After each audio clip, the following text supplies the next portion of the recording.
Have you ever felt it? A strange and persistent inner hum, a low-grade, frantic energy that buzzes just beneath the surface of your skin, even in moments of supposed quiet. It is the feeling of being perpetually restless, of a mind that cannot be still, of an attention span that has been shattered into 1,000 tiny, glittering fragments. You find yourself reaching for your phone for no reason, scrolling through endless feeds without seeing anything, switching between tasks with a frantic, unproductive urgency. You are surrounded by a world of infinite choice, of endless entertainment, of instantaneous connection, and yet you feel a profound and growing sense of emptiness, of anxiety, of being spread so thin that you have become almost transparent. You have likely diagnosed this with the standard language of our time. You are stressed, you are busy, you are burnt out. You believe that the solution is to be more productive, to manage your time better, to find a more efficient way to juggle the endless demands of your life. You have tried the apps, the life hacks, the meditation techniques that promise to grant you a moment of peace in the heart of the storm. But the storm only seems to get louder, the inner hum more insistent.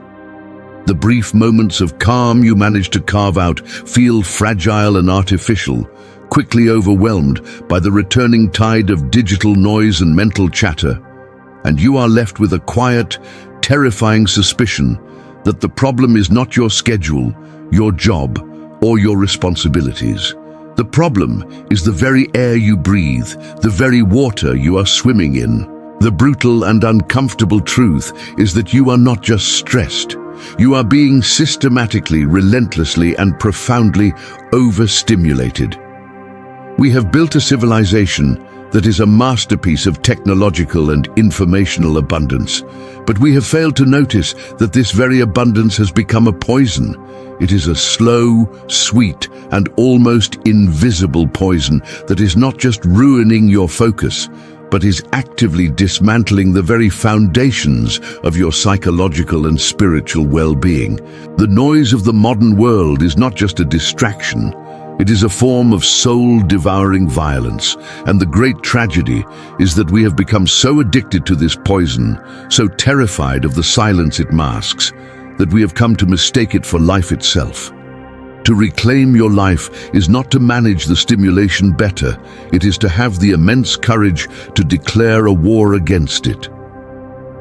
The primal glitch, the tragic mismatch between our brains and our world. To understand the devastating effects of overstimulation, you must first understand a fundamental and tragic mismatch at the very core of your being. Your brain, the hardware that is running your entire experience of reality, is an ancient and magnificent piece of biological machinery. It evolved over hundreds of thousands of years in a world that was, by our modern standards, almost completely silent and empty. It was a world of slow rhythms, of natural cycles, of limited information. It was a world where a sudden noise, a bright flash of color, a new piece of information was a rare, significant, and often life or death event.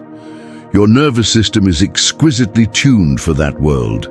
It is a masterpiece of energy conservation, designed to operate in a low-stimulus environment, but the world you are living in now is not that world. You are running ancient, Stone Age software on a futuristic quantum computer. You have taken a finely tuned acoustic instrument, a Stradivarius of the soul, and you have plugged it into a wall of death metal amplifiers turned up to 11. The result is not a beautiful symphony, it is a distorted, painful, and soul-crushing shriek. Every notification on your phone, every new email, every breaking news alert, every hyperlink you click, every scroll of the feed, these are not neutral events. Each one is a small, sharp, and neurologically demanding jab at your ancient brain.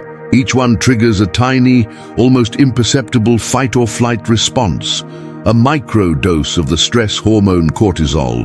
Each one consumes a finite and precious sliver of your cognitive resources.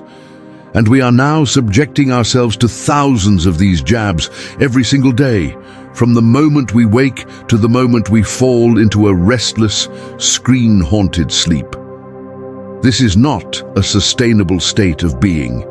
The constant state of low-grade, adrenalized alert is physically and mentally exhausting. It is the reason you feel so tired, yet so wired at the end of the day.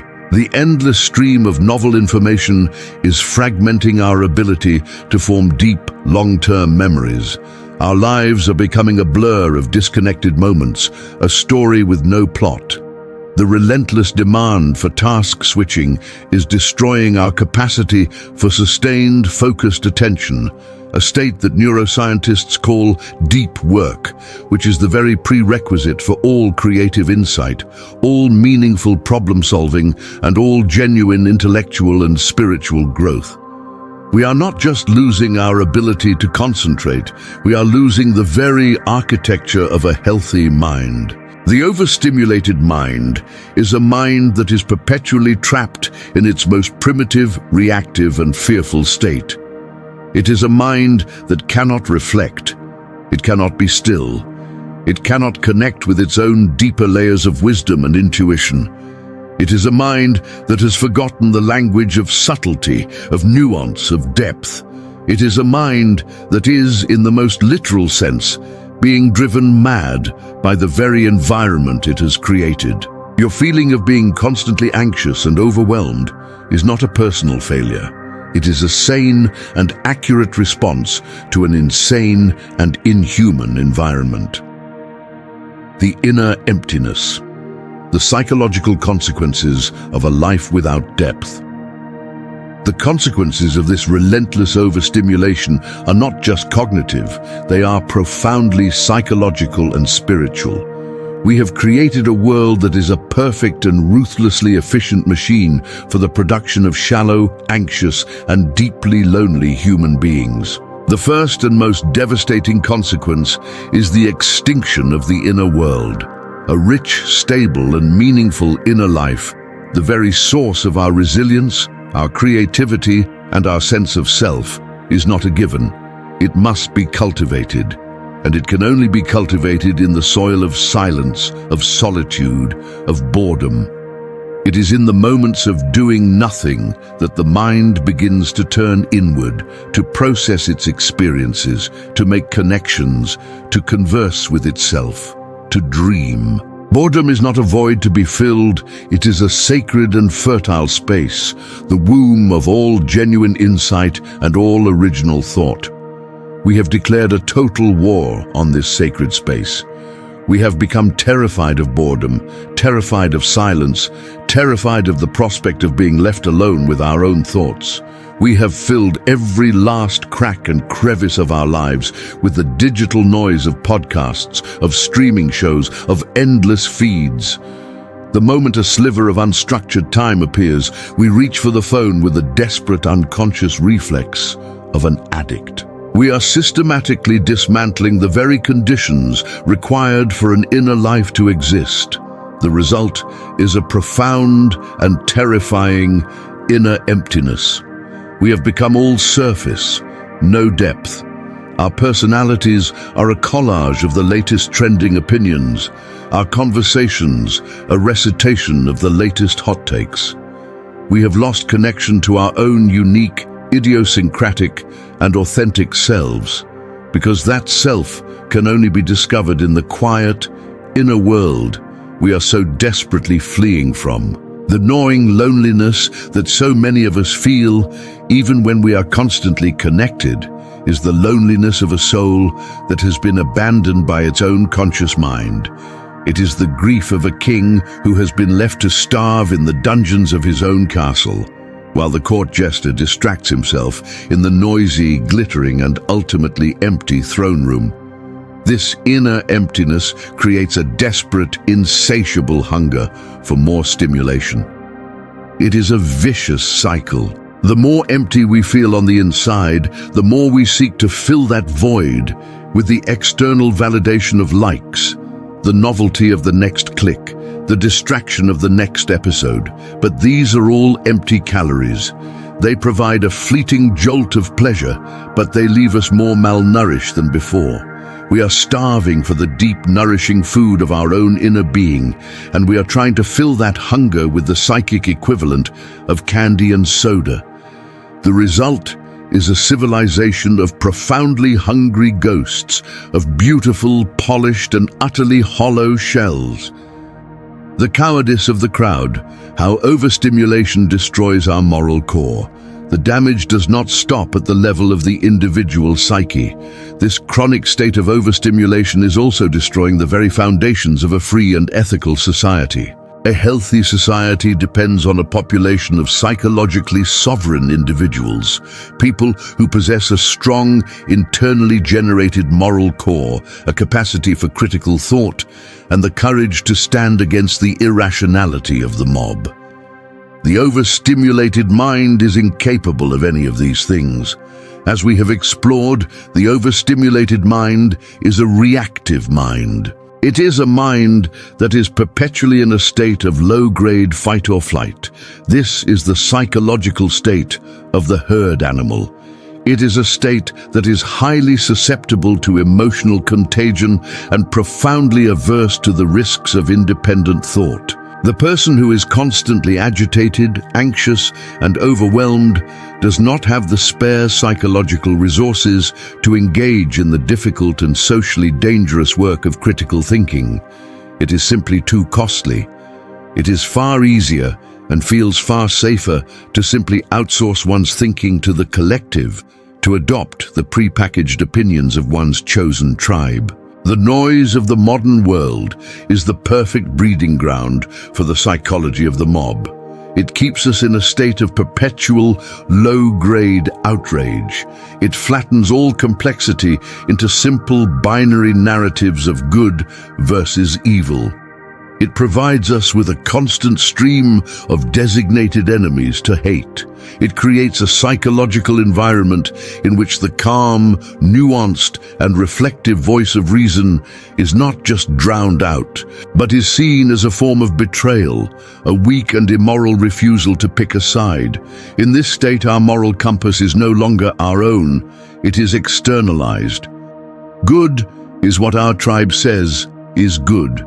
Bad is what our tribe says is bad. We are no longer making ethical decisions based on a deep, internal process of reflection and conscience. We are performing a set of social signals to ensure our continued belonging in the herd. This is the great and terrible secret of our age. Our most passionate and righteous moral convictions are often nothing more than a sophisticated and well-disguised form of cowardice. It is the cowardice of the person who is so terrified of standing alone that they will believe anything and do anything to remain a part of the comforting and ultimately mindless consensus. The path of reclamation, the sacred and revolutionary art of doing nothing. If this is the diagnosis, what is the cure? How do you break free from this self-imposed prison of the overstimulated mind? The path of liberation is a radical and courageous journey. It is not about finding a better app, a better life hack, a more efficient way to manage the noise. It is about a declaration of war against the noise itself. It is the path of reclaiming your own mind from the jaws of the collective. The first step on this path is the conscious and deliberate cultivation of sacred silence. You must become a warrior for your own solitude. You must carve out sacred time and space in your day, in your week, where you are free from all external inputs. This means turning off your phone, not just putting it on silent. It means going for a walk without a podcast. It means sitting in a room alone and doing absolutely nothing. At first, this will feel like a form of torture. Your mind, like a caged and overstimulated animal, will pace and rage. You will be flooded with an almost unbearable anxiety, the withdrawal symptom of your addiction to stimulation. You must have the courage to sit in this fire. You must be willing to endure the terrifying discomfort of your own inner chaos without reaching for a distraction. And if you do, something miraculous will begin to happen. The waters will begin to still, the noise will begin to quiet, and in that quiet you will, for the first time in a long time, begin to hear the quiet, subtle, and infinitely wise voice of your own soul. The second step is to consciously and deliberately shift your intellectual diet. You must go on a strict information diet. You must have the courage to be uninformed about the vast majority of the ephemeral, low-grade, and emotionally manipulative news that is designed to keep you in a state of perpetual agitation. You must replace this diet of noise with a diet of substance. You must learn to read again, to read long, difficult books that do not offer easy answers. You must engage with the great, timeless minds of history, the ones who have wrestled with the profound, perennial questions of the human condition. You must choose the deep, nutritious, and often challenging food of real knowledge over the sugary, addictive, and ultimately sickening junk food of the daily news cycle. Finally, and most importantly, you must shift from being a passive consumer of reality to an active creator of it. The overstimulated mind is a mind that only consumes. The integrated mind is a mind that creates. You must find a practice that allows you to engage with the world in a deep, focused, and embodied way. This could be learning a musical instrument, tending a garden, woodworking, painting, writing in a journal. These are not hobbies. They are acts of psychic resistance. They are the practices that train your attention, that get you out of the disembodied, reactive world of the screen and back into the real, tangible, and deeply nourishing world of matter and meaning. This is the path. It is not an easy path. It is a path of quiet rebellion, of conscious withdrawal from the comforting illusions of the collective, of a lifelong commitment to the cultivation of your own inner world. It will not make you productive in the shallow sense of the word, but it will give you something far more precious. It will give you a life that is real. In a world that is drowning in a sea of noise, the person who has the courage to cultivate their own inner silence is not just saving themselves. They are becoming a lighthouse. They are a source of sanity. They are a living testament to the fact that the human spirit, at its best, is not a thing to be stimulated, but a depth to be discovered. And that in the quiet, empty, and terrifying spaces of our lives that we so desperately flee from, lies the only freedom, the only peace, and the only life that is truly worth living.